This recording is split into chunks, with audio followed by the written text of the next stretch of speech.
even giving me my name, and my name having meaning and purpose. My name means, my first name Halima means gentle, and my middle name K means it stands for Kianga, and that means sunbeam.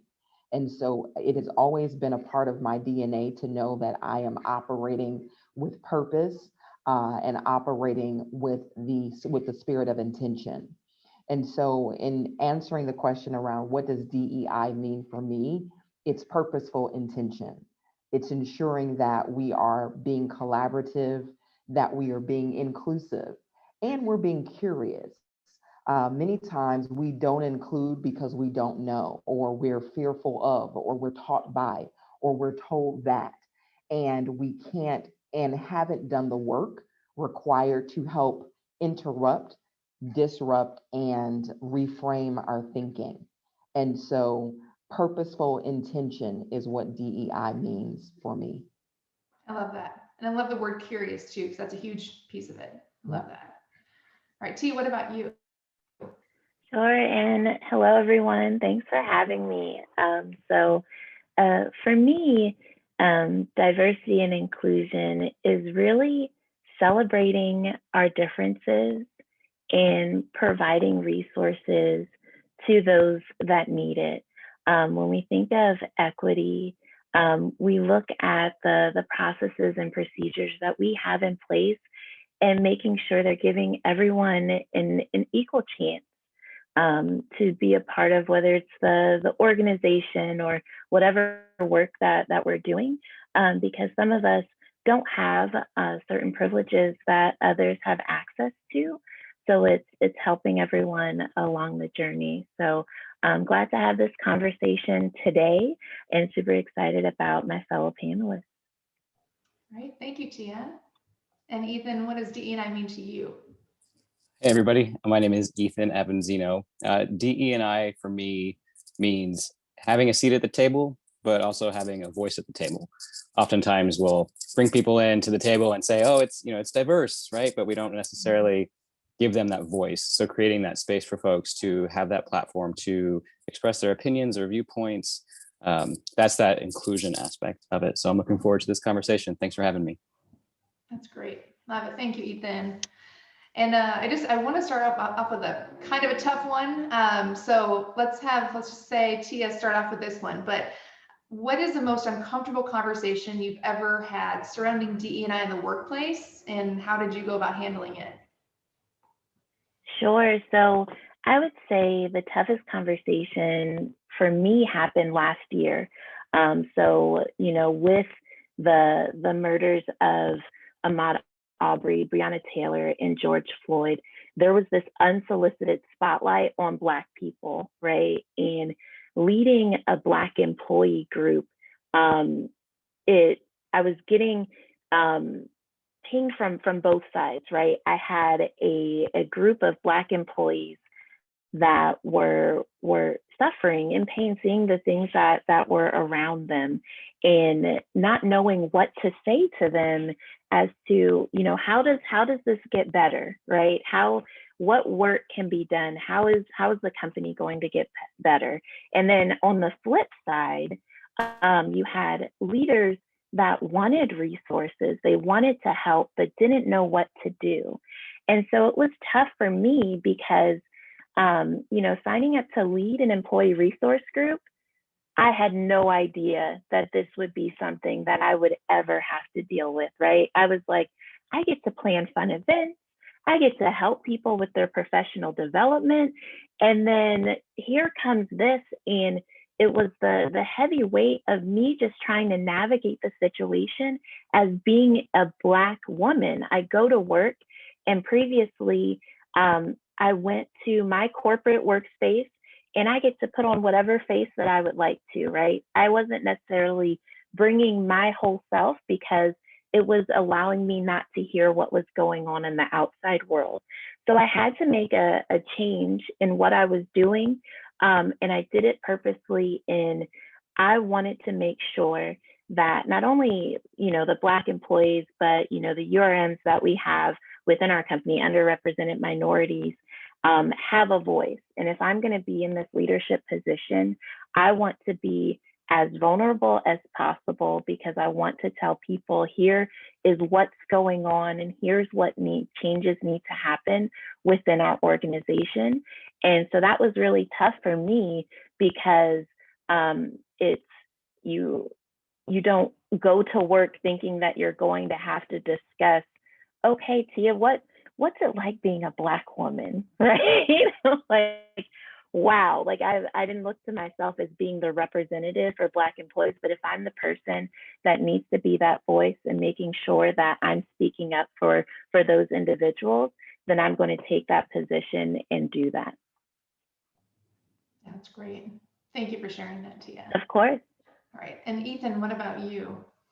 Most difficult conversation you've had around DE&I in the workplace? The most difficult conversation I've had, I constantly go back to, I'm very open about who I am and my transition. So I transitioned from female to male in 2015. I transitioned on the job with my same team that I worked with for the last 9 years. And I constantly post on social media about my journey and my transition because I feel like the more people know about what it means to be transgender, the less fear and hate people have. They can't fear us if they know us. And so I'm very open about who I am. But some of the most uncomfortable conversations I have with folks are people who feel that it's okay to tell other people about my transition when I'm not in the room or aware about it. And so for me, it's addressing, hey, I'm happy that you're okay with who I am, but I need to be able to make the call on if it's safe for me to come out to somebody else in that moment. Oftentimes people don't think twice about saying, oh yeah, Ethan's transgender. But what they don't realize is that when I come out to somebody, I'm having to assess, is it safe for me to come out in this space? And it's a thing I have to think about constantly. And I give the example, I was recently at a bar and this person starts talking to me about my transition and they're very loud about it. And I had to tell them, I said, look, like I'm okay with talking about my transition with you. But if that person over there overhears us and having this conversation, and then they see me go and use the men's restroom, I'm now in a very vulnerable position because I don't realize that they know that I'm transgender. So the uncomfortable conversations are calling people in to say, hey, this is why it's not okay to be telling other people about my journey when I'm not around and not able to make that decision. Obviously, who I am is not inherently obvious to people. So unlike being a visible Black woman at work, you can't necessarily hide that. And for me, being trans, it is a somewhat hidden, at least in my experience. It's not always the experience for everybody else. And sometimes there can be a lot of hate directed at folks who are not visibly trans. And there's also even more hate to folks who are visibly trans. And so when people can't quite pinpoint what it means to be transgender, they are fearful of it. So in my mind, the more folks that we can educate, the better. But I would like to have that conversation to dispel any myths instead of having somebody else who's not necessarily educated on the topic having those conversations. And then for you, if you're in that situation, you prefer more of a one-on-one conversation about that versus something like a group discussion, about your experiences on that. That makes sense.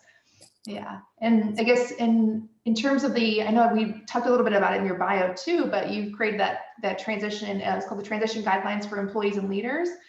Do you feel like that helped also bridge some of the communication gaps in the workplace? Absolutely. More about that. So our guidelines, when I came out, there was no guidelines. I just kind of said, hey, this is what's happening and I need help. And so as the process went along and I got my name updated in our systems and our gender marker updated in our systems, I started realizing that I would log into a new system, for example, like my retirement account, and my name wasn't updated there. And so I took notes on every place that it wasn't updated. And then I sent it over to HR and they said, oh, that makes sense because this system doesn't talk to this system and vice versa. And so as the time went along, we kind of had this spider web idea of where everything, what systems talk to what. And so we were able to put together for our IT department to say, okay, when someone submits a name change, this is all the places that it's impacted that doesn't always reflect in with that first change. But also in the guidelines, we created these guidelines because I ended up being the person that every transgender employee was coming to ask, how do you transition? And since that's not my full-time job, where I work, it was like, okay, we have to come up with some sort of guidelines and steps for folks to take so that I don't have to be spending part of my job, guiding folks through the process. And so that's what those guidelines look like. It was, you need to contact this person or this group in order to get your legal name change updated. You need to contact this group to make sure that when you go and order your uniforms, that they are showing the correct uniforms for you to order, those types of things. But also in there, we created information about how to have those conversations with your leadership and with your team. And then on the other side of things, for the leaders with transitioning employees, we created a very similar guide, slightly different from a leadership perspective of how to best support that employee. But we also included in both guidelines kind of definitions for folks so that they could better understand what are these terms that people are using when we're having these conversations about gender and sexuality. So those are the guidelines that we created. And I think I've heard from many employees that they've been able to use them and have been able to have a successful transition on the job without having to necessarily reach out to me. So that's my check mark that, okay, these things work great. Yeah, that's great. And it makes it a more seamless transition for them and just an easier overall experience, a more comfortable experience for them as well, which is great. I love that you did that. All right, and Halima, what about you? So what is your most difficult conversation around DE&I in the workplace, and how did you handle it? I could start with so many, but I will say probably early in my career, it was my very first corporate job, and I took, I'll say, a somewhat of a traditional HR path in that I worked in employee relations, and I was working for a financial services organization. And I experienced, I'll say, or had to investigate really, I'll say, pervasive gender discrimination from a top executive. And this was actually the #1 producing executive at that time. And there were some behaviors and instances and incidents that occurred that at the end of the day had this had these individuals who were victimized, had they not been female, this would have been a different story.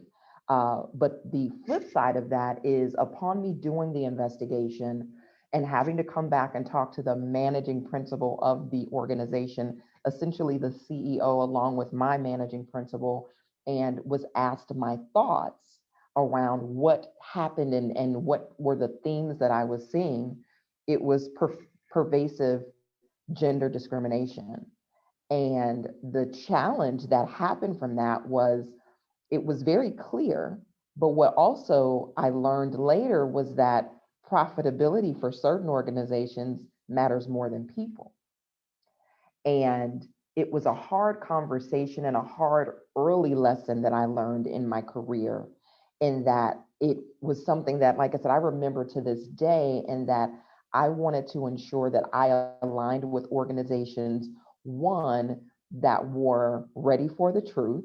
And if you ask me, I'm going to tell you, this is discrimination. This is unequal, #1. But #2, if I then see that the values that we have on the windows and the mirrors and the handbooks are not how we live out loud, I don't want to be a part of this. And, leadership needs to recognize we need to reassess who we are and how we behave if these are truly our values.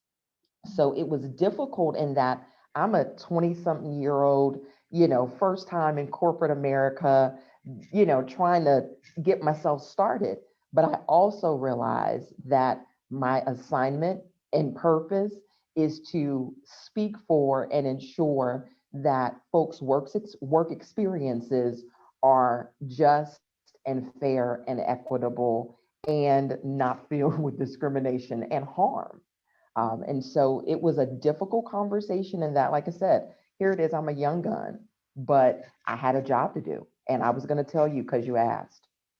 That's great. I love that you were able to speak up and in those situations, it's such a tough thing to do, but it's so essential and needed. Yeah. And if you do notice that in your current company that you're already committed to, that you're on board with, that they're more about, the business or the profit versus the people, like what would you suggest that people as employees can do to make a difference? Or is there any way we can make a difference?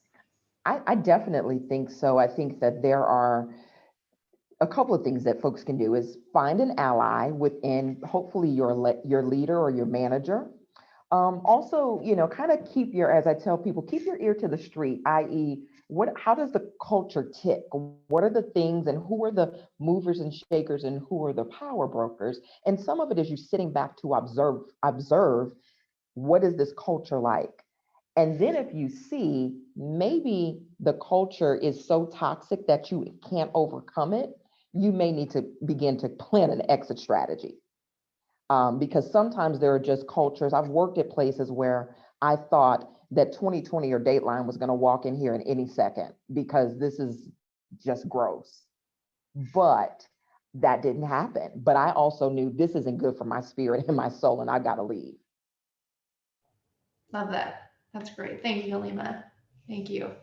And this is open to anyone who wants to raise their hand and answer this too. But if one of us or anybody is in a situation where they overhear either an inappropriate or a racially charged comment or something to that effect, what are the best steps for that person to take? Whether it's not even either whether it's they're in that actual conversation directly or they're overhearing it somewhere. Anyway. I'll jump in first. I'll just say really quickly, it's the person if who's said it, and if you have some level of relationship with the individual, pull them to the side and just say, hey, what did you, number one, ask, what did you mean when you said that?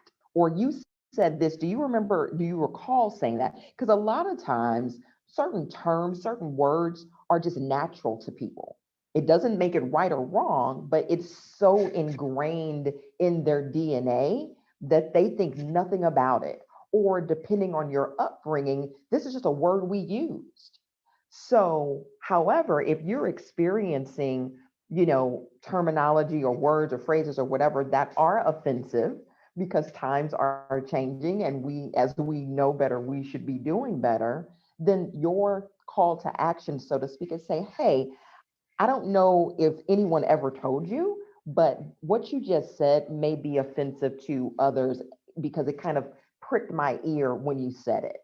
And then engage in a conversation, not in a shaming way, but in a way of more so, I want to ensure that you're aware of how you're showing up and how I'm experiencing you. Mhm. And usually people are a little less defensive when you come at them with, I'll say, a more of an empathy-based approach versus shaming and, kind of cancel culture mentality or attitude. Nobody's here for that because they're immediately going to go into defense mode. Absolutely. And I love that. You're really you're seeking to understand. Yeah. And letting you know, I think that does drop a lot of defenses right off the bat. So I love Yep. it. That's great. T or Ethan, you want to step in? I'll jump in real quick. I think that was an amazing example, and in that same line, this is also an amazing opportunity for allies to really step up. So don't rely on necessarily the group or the person that's impacted by that statement. This is an opportunity for allies of those groups to call that person in to have that conversation as well. Oftentimes the emotional labor that goes into having these conversations with people when you are the person that's impacted, it's significantly more emotional labor to have that. So being a better ally, whether it's for Black folks, people of color, LGBTQ folks, that's the opportunity for allies to really step up and say, like, this doesn't necessarily impact me directly, but being an ally means that I step up in these conversations. That's good. Love that. T, do you want to add anything? For me, I mean, Halima and Ethan said everything so well. I would just, say the person who's impacted to, who is like on the receiving end of that comment, right? Know that they may not feel comfortable reporting these things themselves. I know for a lot of employees that I work with, they don't necessarily, and you may find this unbelievable, but feel comfortable going to HR to report these things that happen. So as an ally or just a supportive person, just going and going to whatever your resources, if it's someone on your team, talking to your direct manager if needed, and if not, then going to like your HR resource to report it. Yeah, love that. That's great. Great advice, Tia. Thank you. And I know each of you have dealt with different levels of inclusion throughout your professional journey for different reasons. And I would love for each of you to share with us really how you navigated that level of inclusion with colleagues and leaders as well. So Ethan, do you want to start it off? Sure. So inclusion for me, when I transitioned, I was very nervous, obviously. When you work with a very masculine dominating environment, being in media production, and you're transitioning to male, the concern of everybody else perceiving you as male is always a concern. As far as inclusion goes, for me, it was already having an established relationship with these folks. And I can say that that's not always the case with everybody that transitions on the job. Sometimes folks have to go to another location or another department during their transition because it's just not an affirming environment. For me, being open and honest about what I was going through and my journey allowed for uncomfortable conversations to happen at work. And so that being able to have those conversations allowed growth within my team, but also with folks that saw my team from the outside, and they were able to say, okay, I see how they're interacting with Ethan. Okay, like this is okay. It's not as different or as awkward as we thought it was going to be. I'm not sure if that's entirely answering your question, but in my mind, when I transitioned and creating that space for visible transgender people to be at Southwest, which, surprise, that's where I work now. I just don't speak for them, I work for them. Inclusion for me meant using my privilege that I have navigating this world as a perceived white cisgender man, which white is correct, but not cisgender, not heterosexual either. But using my privilege to help create those spaces for folks who are more marginalized than I am. I hold a lot of it, and oftentimes at a table I'm listened to now, which is fascinating for me. So having had the female perspective in corporate America and now transitioning to the male perspective in corporate America and seeing that difference, it has allowed me to be a better ally to women in those environments, to be able to say, oh, she was actually talking, or that was her idea, right? I mean, I have those moments where I'm more aware of how to be more inclusive in the workplace. So I'm not sure if that completely answers your question, but yeah. Absolutely, that is so interesting, and you get both perspectives, and I never thought about it that way either. You get to sit in both seats and truly experience that. That's really neat. And being an ally is, I mean, that's such an amazing person to be, and I love that you're doing that. That's great, and speaking up for other people on their behalf. That's great. And what about you, Halima? Any sort of experience with inclusion at your company? Yeah, I'll say, be it where I am now, Corgan, we are an 83-year-old architecture firm. Actually, yeah, our birthday is tomorrow. And we are a predominantly, in really architecture as an industry and as a practice, is a predominantly white profession. And part of what, and one of the things that is important to Corgan is, and many of the other large firms, as we're known as, with about 59 other ones, is their talent pipeline and their recruiting efforts. And many times, many of the large firms have traditionally gone to PWIs, or predominantly white institutions. Great. However, at Corrigan, we have chartered our journey really starting last year and actively doing it now to cast our net wider, and have active relationships with historically Black colleges that also have architecture schools and graduate 43% of Black architect graduates come from HBCUs. And so part of what I have done in regards to really amplifying our inclusion intention is normalizing our relationship building and normalizing what aspects of Black culture looks like. Many times, I was just on a call with some leaders who were in our business development group who, they're out looking for work and seeking opportunities and building on campuses and higher education, places and healthcare and hospitals and things like that. And many of these times they're going into environments or cultures or organizations where there's, on one side of the table, there's us, the Corrigan folks, who don't have any exposure to what the other culture looks like. And the other culture may be the Black culture or the Asian culture or Hispanic culture or whatever that looks like. So beginning to normalize getting curious about what you don't know about and being okay saying, I don't know. And then finding out, how do I get to know? And we did 39 listening sessions last year as we were launching our formalized DEI journey. And one of the things that I did tell people though is curiosity isn't go rent a Black friend, go rent a gay friend, go rent an Asian friend. Don't do that. Part of that is your own work.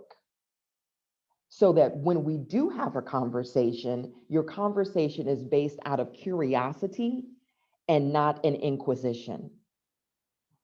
So begin to normalize conversations about, yes, at historically Black colleges, homecoming means everything to us. At Hispanic serving institutions, they practice this. So get curious. So that's part of my purpose and role and belief, is to normalize. It's okay to, I can call you white, you can call me Black, or ask me if I want to be called African American.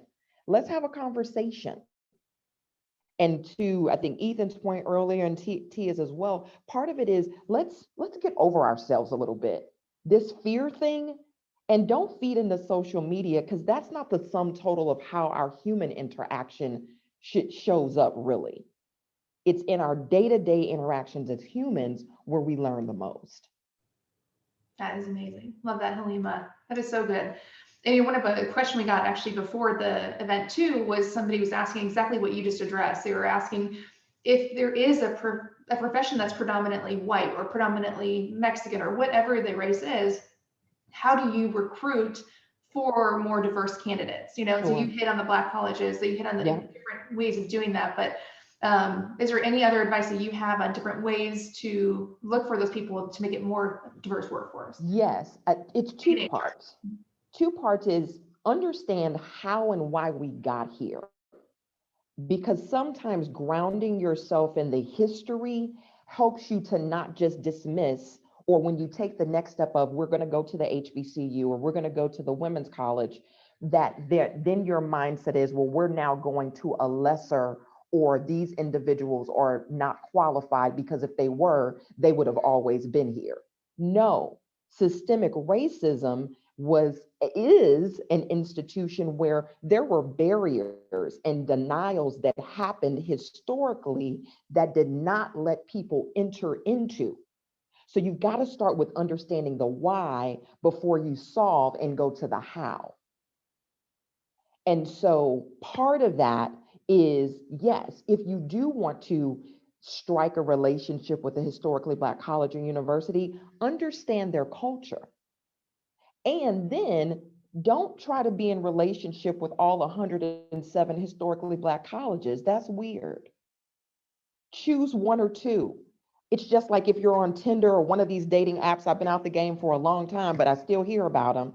Swipe whichever way and pick two and develop a relationship, not a, hey, we went to the job fair, we got us one. Absolutely not. That's weird. You cracked me up. Love that analogy. I think a lot of people relate. That's great. Thank you for that explanation too. I love hearing the HR background too. That's great.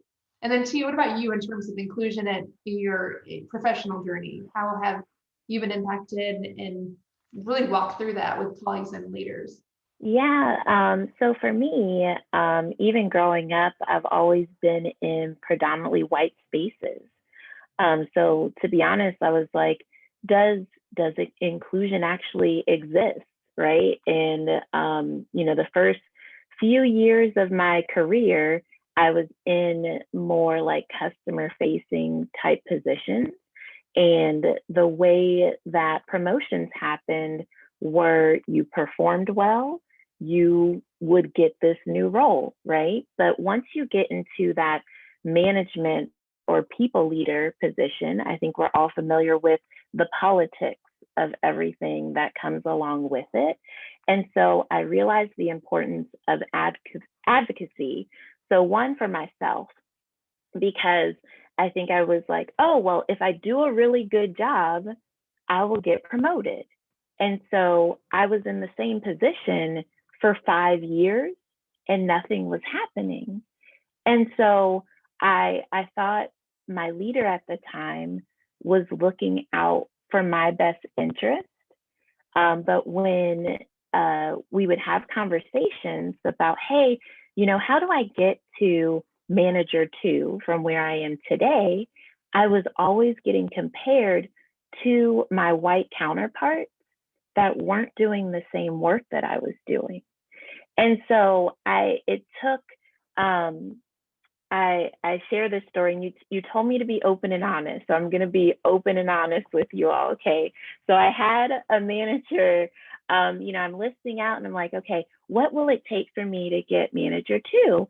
And the person says, well, Tia, you didn't finish your security training last week.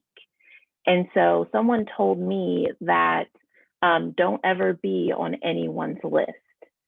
And I said, okay, so you're telling me that I'm not getting manager 2 because I didn't complete security training.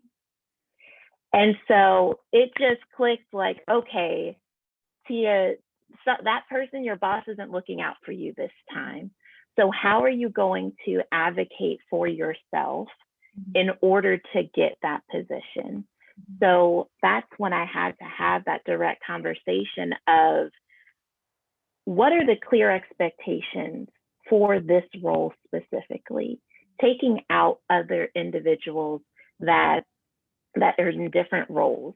Because to be fair and to make sure that, I'm able to get the same opportunities as I need to know what the clear guidelines are for this role. And so that was a shift in me advocating for myself and not relying on others to do it for me.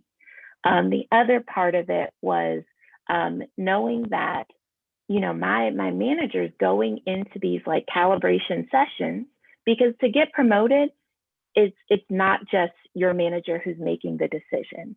It's typically a group of people, and you need to have someone that's speaking on your behalf in addition to your manager, or maybe instead of your manager, right? And so it's establishing those relationships with those, not just people that look like you, but others that can help you along the journey. And so we call those sponsors, right? And so those that are the people that can speak on your behalf and say, you know what, I've been seeing Tia do great work. She's taking on these projects, and we're doing that. So once I learned that piece of it and was able to do that and started to see myself getting promotions, I wanted to pay it forward. And so I bring those resources back to our employee resource group. And we launched, we had a mentorship program that launched in the fall, where we paired Black employees with our senior leadership team. So these are your GMs, your VPs, your directors, so they can have that relationship with these Black employees. And I'm just not pairing them so this, VP can say, Tia, you need to do this, and that's how you get there. Well, sir, you are a white man in corporate America, and you have other privileges that I don't have. So the goal was for them to learn from these employees and understand their experiences and what's needed. But then on the flip side, being able to help them and speak on their behalf when these promotion conversations came up. That is so neat. That's so cool you did that and got that program started. And if I love the sponsor term too, like just sponsoring and vouching for other employees that are doing a great job at your company, and going to the boss and saying, this person just knocked it out of the ballpark on this project. Like, you need to be aware of this. And how would you suggest that somebody start a program like that? Because it might sound like a kind of a big undertaking to start a mentorship program, but what would be the first steps be if someone wanted to implement that at their company? Yeah, because when I started, I had no idea what I was doing. They said, Tia, we want you to launch this. And I was like, I don't know where to start. So what I did is I was like, what are the qualities of a mentorship program? What are the things that people are challenged with, right? And at the core of it, it's you need to establish forced friendships, right? You need to build relationships between these mentees and mentors. So giving people some type of guidance as to what the program should be. But what we did, what was really cool, I paired with our HR business partner. And for the initial sessions for the mentor and mentee, we got table topics. So my mom sent me table topics for Christmas. They finally got some good use. But it's an awkward initial meeting, but just taking everything off the table, taking titles off the table, you just want these people to get to know each other at their core. Like what makes them who they are. And once we were able to establish those relationships up front, got lots of great feedback that it helped them get that forced friendship off the ground quicker. Because you want people to have those open, vulnerable conversations. So I would say focus on the relationship building first, and then think of the growth and development pieces afterwards. Because if they don't trust each other in that relationship, then it's not going to be successful for either one of them. So such great advice. I love that. And such a neat thing you implemented at your company too. That's great. Thank you for that. Of course. And I know I want to open up to the group too, to ask any questions. I'm sure there's so many questions in everyone's mind, I'm sure, and things you want to ask. So feel free to ask away, and we love for our panelists to answer. So if you can either just unmute yourself and speak up, or type it in the chat, whatever you prefer. I'd like to add in regards to, because I have a couple of employees on this call, and so we recently launched our DEI program, just like any other employers, especially what all went down in 2020. So it had a lot of employees thinking, and it had a lot of employees not only thinking, but also speaking up, because prior to 2020, I think a lot of employees found it a little bit more taboo, for a lack of a better word, as far as to say anything, to bring anything, any appropriateness or anything to the table, because they felt like, okay, it's going to be wiped up under the rug. So our team, when everything transpired, we were on one of our HR calls, and one of our leaders had brought it up, said, hey, we're going to have this DEI program. And it was really, really quick, right?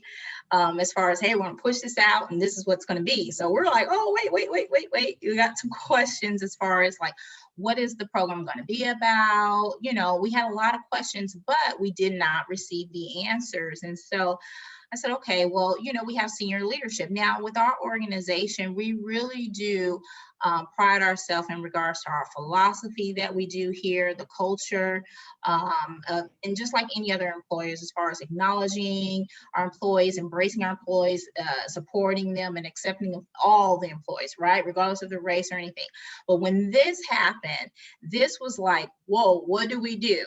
And because we were in a pandemic, we were more pushing out the message or deploying a message in regards to our safety precautions of the pandemic, right? We were really like putting that out there with our employees, until employees bypassed human resources and went to the president of our organization and said, hey, are we ignoring this? What's really going on?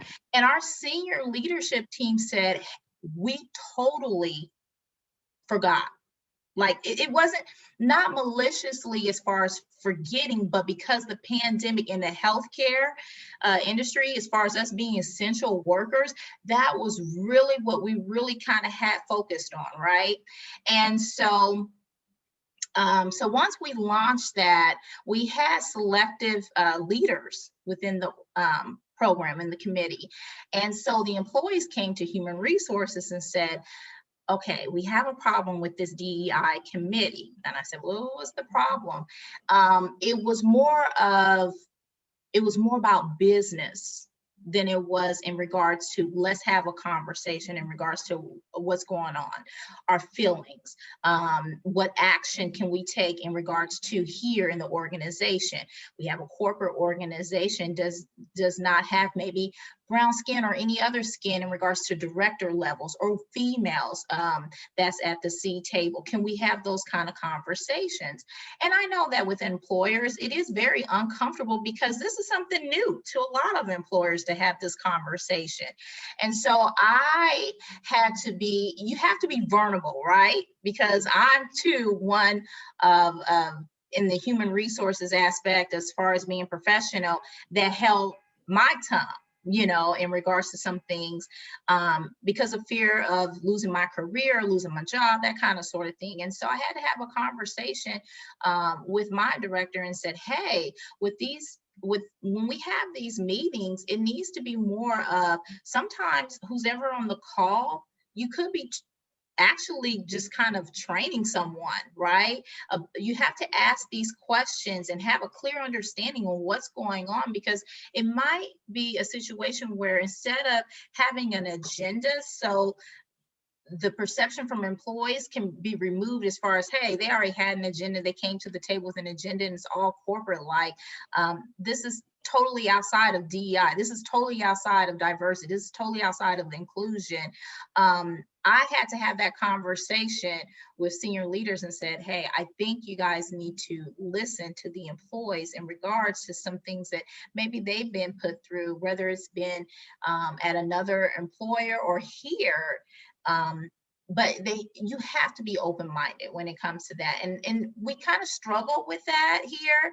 And I'm pretty sure other employers do too, because again, it is, I hate to say this, it's kind of new for the employer to have these conversations, to be vulnerable as a senior leadership and to hear things and or have a question asked to you and you have to go outside of maybe what our policy and procedure may say, but kind of get into the new era of things as far as what we need to say to our employees. So I don't know if anyone else have experienced that, but I just want to share that.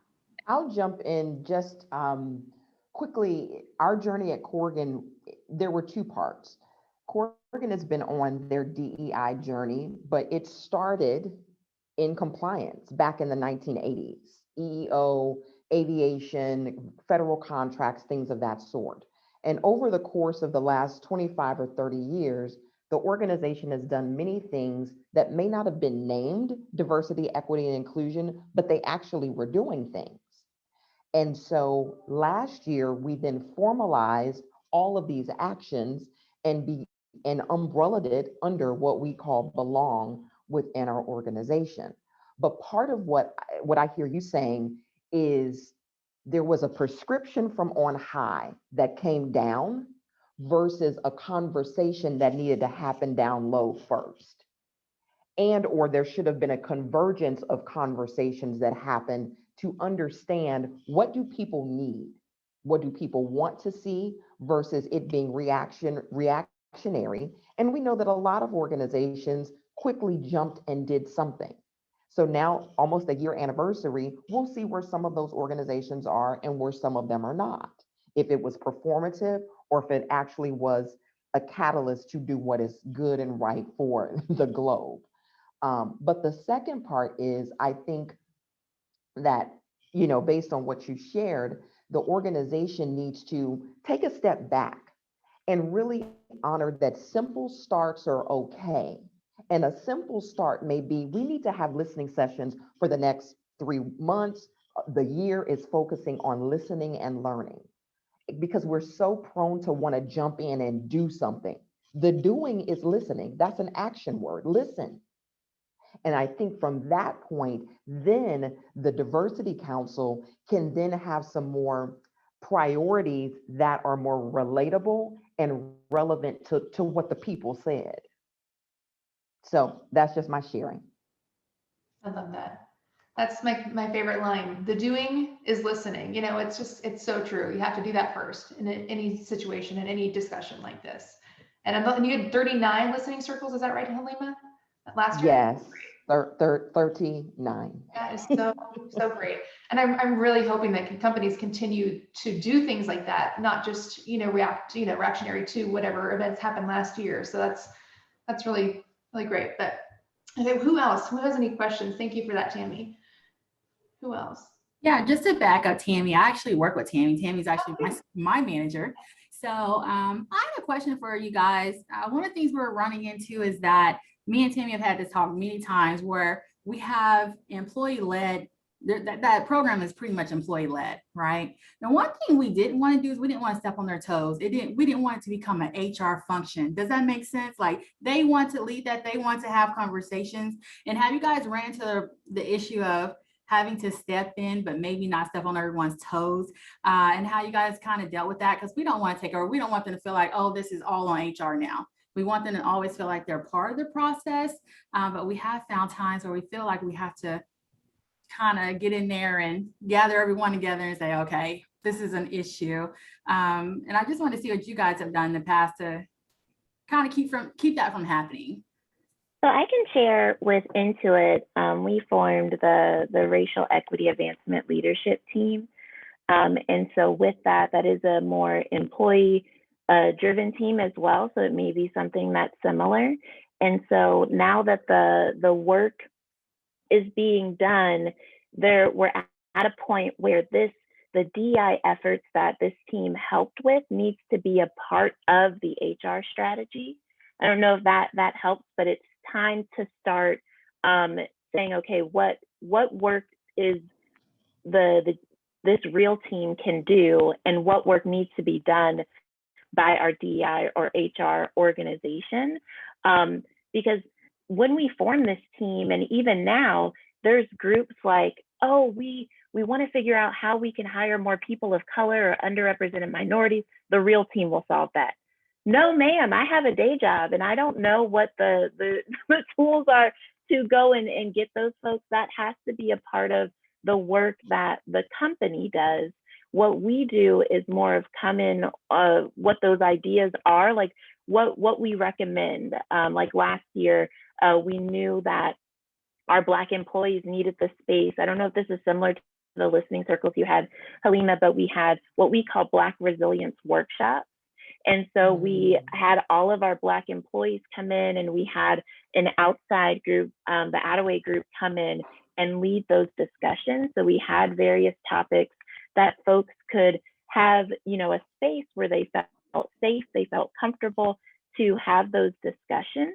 And it was such a relief to know that there are people, at different, because this is different sites, us being all work from home, we're able to do this cross sites, to have folks that could have those conversations with you. But yeah, for you, I think it would be for the group to say, okay, what are the clear responsibilities of this employee-led team? And then what falls within HR? And I'll add one other thing to what Tia said, which is, as much as it should be a part of the HR strategy, it needs to ultimately be part of the business strategy. Yeah. Because without it, DEI in many instances is the set aside, it's the program. It's the thing we do when we got a little extra money. Absolutely not. Diversity, equity, and inclusion is about economic development as well. By 2045, whites will be the minority in this country. And so that means that your economic development and your business strategy has to be more globally focused in regards to who is making up the majority of your spending. So as much as it is about the humanity and the whole person and our identity and what's at the top of the iceberg and what's below the iceberg, this is about dollars and cents too. And organizations that don't factor that into their overall business strategy will be left behind, bottom line. It's not something to be forgotten about. Go ahead, Ethan. Oh, sorry. Real quick from the aspect from the HR versus utilizing the employee groups or the said groups that are impacted. A phrase that always sticks with me is nothing for us without us. So don't write policy or don't come up with a group without talking to the group that's impacted. When I first heard that phrase, it was when we were building some content for folks who have visual impairments. And when they shared that phrase with me, it was like, wow, it was a wake up call for me. It was, I had not been in that necessarily in that space before. And when they said, do not build any content without talking to us first about it. So when we're looking at policy changes, or when we're looking at creating a safe space for folks, work with certain individuals that you trust to tell you what that space needs to look like or what that policy should look like. Because it's so easy to just come in and say, well, this is a policy. But in reality, when you start to actually work with folks and build that relationship, you're actually going to create an even better space because people are going to know that that space was curated and created for them. Love that so much. That is so great. It's so important to get buy-in from the people that the policies are for, like you mentioned. I love that. Love that. Thank you, Ethan. All right, we are getting close to the end of time. So we are going to do a quick wrap up and do some raffle prizes, but thank you all. I can't even start to thank all of you. Tia, Ethan, Halima, you guys have been incredible. Such a wealth of knowledge. And I've written down so many things while you guys were talking, like little nuggets that I took away. And I know everyone else has too. So thank you so much for your time today. I know we didn't get to too many questions. So if you guys have any other questions that you're just dying to know or talk to them about, you can feel free to reach out to us and we can pass the questions along. And if that's okay with you guys, panelists, and get that information back out to you. So feel free to reach out to us. Email us at youngexecutives@successnorthdallas.com, and we'll make sure to get any questions answered for y'all. But thank you all for joining, and we're going to do a quick raffle drawing now. So Yes, Shelby, so that's so everything. everyone stay on so we can get these raffles. And seriously, just echoing Kirsten, my gosh, thank you guys so much. Like seriously incredible speaking points. And the whole time I'm just thinking, you know, because so many things, and I'm sorry, I'm like just wanted to give you guys so many thanks because, you know, I feel like the way things were, people were like, let's just do things that as it's always been, right? As it's always been. We can't do that. We need to live by the mindset that, you know, especially when it comes to our professional, because so many people are like professional and personal, two separate things. They're really not. We spend just as much time as we do at work, if not more than we do at home, right? So it's like, you know, it's just incredible. So I appreciate you guys so much. And let's throw it over here. Let's see if we can get some winners. Let me, oh boy, where's trying to share my screen over here. All right, here we go. All right, so we're gonna click, we have our book prizes as well as the 12 cuts. So let's go off of, this is for one of the books. We'll start with the books and then end with the gift cards. So first we have, let's see. Oh,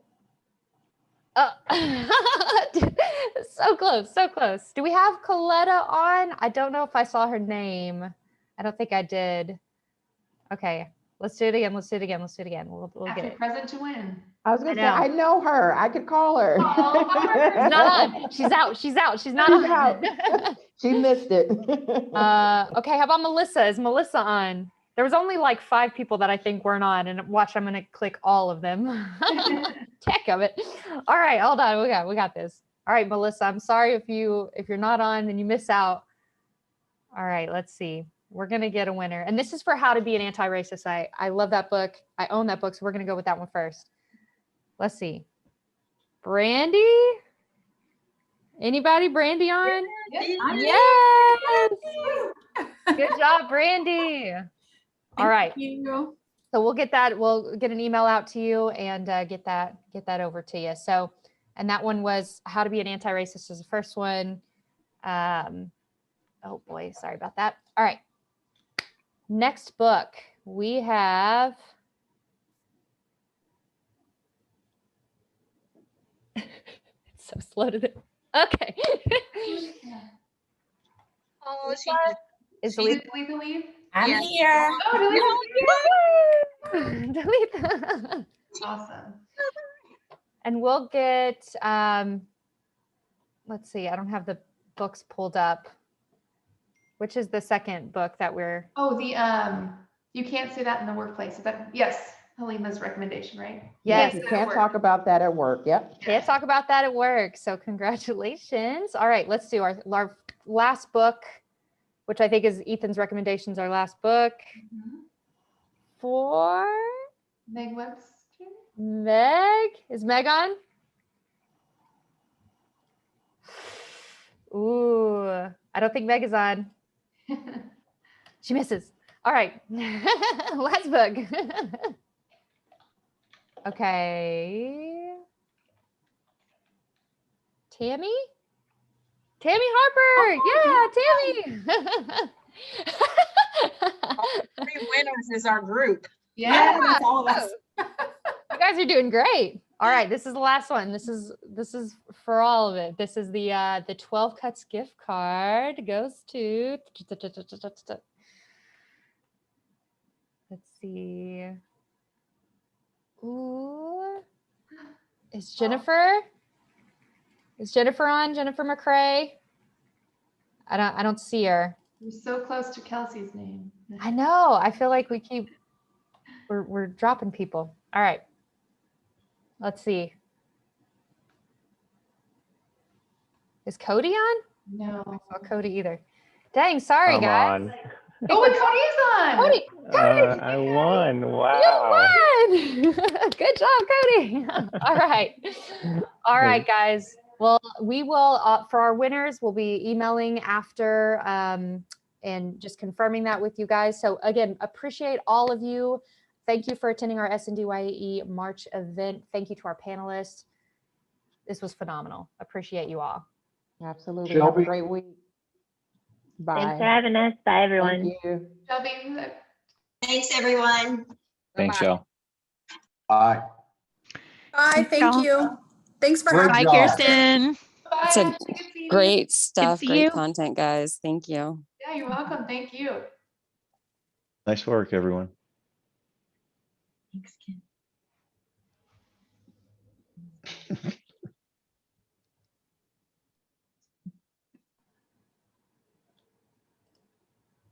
All